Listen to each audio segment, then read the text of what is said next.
94 میلیون 818 هزار 816. 952 میلیون و 763 هزار و 904. فریدون را رقم باران میکنند و میخواهند به سوالشان جواب نیابد. فریدون ریشه پیچیده رقم درازی را گفت که در یاد گرفتن آن به هر کس میسر نمی شود. 68 344 32 858 53 54 54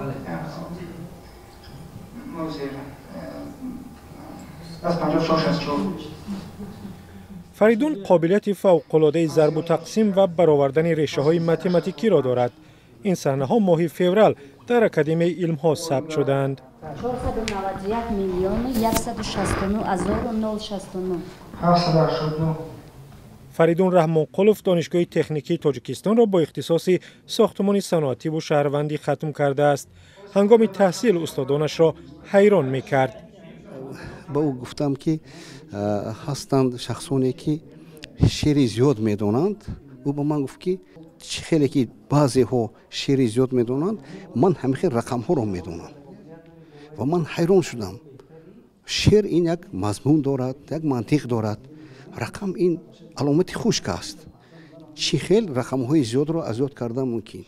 و وقتی ما از نزدیک شناخته شدم با استعدادی که این دارد، حقیقتا من در حیرت موندم که این خیلی استعدادها خیلی کم میشوند یا دیگر نمیشوند. در سال سوم تحصیل قابلیت فوق‌العاده ذهنیش ظاهر شد و با مصلحت استاد آن را تکمیل داد. در متماتیکا و من در تکنیک بزرگی از همه مشهور بزرگی پی هست که 3 اسد 14 16 92 و به آخری ناتکرار است. انا بعد از همون علامت ویرگول هزار رقم رو کی پرسید و از یاد میدوند. انا ما حاضر شاهد شدیم عدد 30 رقم رو در دوام 3 دقیقه نگاه کرده به خاطر میدارد و هم از چپ به راست هم از راست به چپ یک تا گفته میگذارد. فریدون استعدادش را خداداد میداند و میگوید آن را نباید برهدر داد.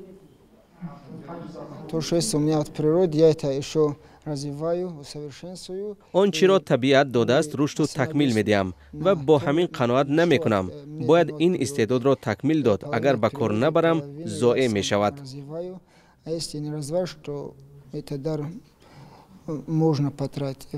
خبرنگار رادیو آزادی هم استعداد ذهنی فریدون را امتحان کرد. با او یک رقم درازی را نشان داد که نگاه بکند و در خاطر بگیرد. 7 4 5 8 3 5 2 5 4 7 9 3 2 1 3.